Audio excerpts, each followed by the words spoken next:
Hi, it's Peter Scholl with Scholl Construction. Today I wanted to answer some commonly asked questions that I thought were good for some of my potential customers to ask me or ask any contractor. What is our schedule? How do you handle scheduling? Another good question. The way we handle schedules is once the permit is received, we have to go from all the local municipalities and authorities.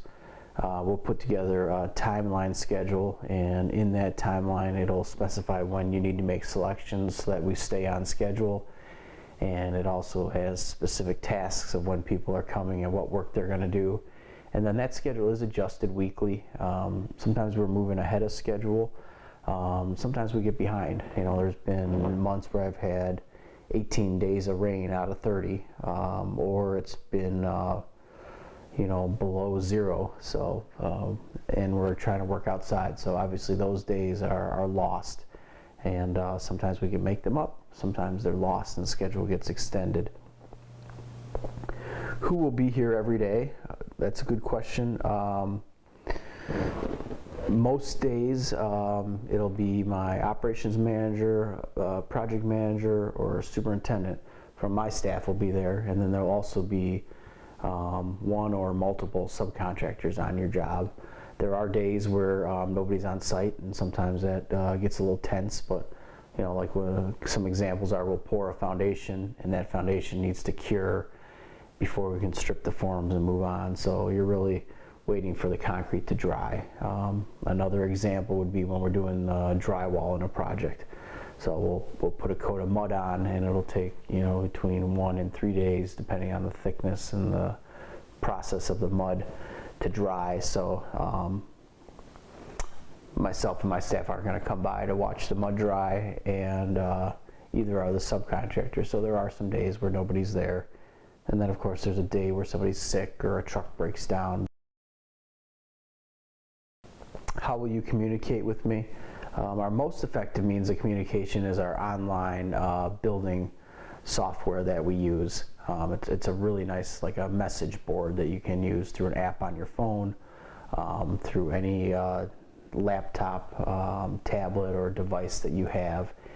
And the neat thing about it is it keeps everybody in my company and yourself on the same page. So you can just ask a general question, and if it relates to finance, my financial manager is answering it. If it relates to estimating and bidding, my estimator and purchasing manager is answering it. If it relates to the job site, it would be the superintendent or the project manager or the operations manager. And then I'm also chiming in when it relates to something in the sales process or concern that I can help you with. How will you let me know when I need to make a decision? That goes back to the schedule. So when the schedule is presented, every decision that you need to make and every selection and a time frame associated with that is laid out for you. It's important that you stay on top of making your decisions, and if you're having a hard time, let me know. We can always engage a design professional, or we can send you somewhere else to help make that decision. How do I reach you after hours? Usually my customers don't need to reach me after hours. A few times in my career, we've had emergencies, and call our cell phones, and one of us will definitely pick up. But normally you can send us a message on our online message board, and we'll get back to you as soon as possible. When do I need to be available to meet?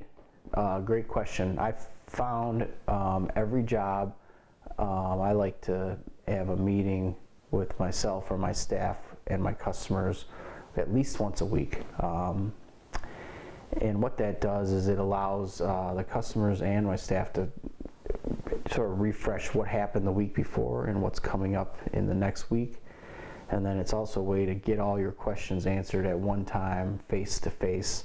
It seems to be my most effective projects are when we're able to meet once a week at a set time every single week. What kind of construction documents will I receive when the project is complete?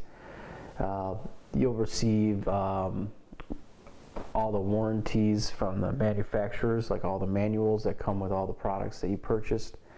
And then we'll also do a punch list noting any deficiencies or corrections that we need to make. And in the original contract documents are all your warranty information. I hope that helped answer some of the more common questions that I receive and some of the things that you should be thinking about when you're interviewing contractors and asking questions. Give me a call anytime. Peter Scholl from Scholl Construction. Thanks for watching.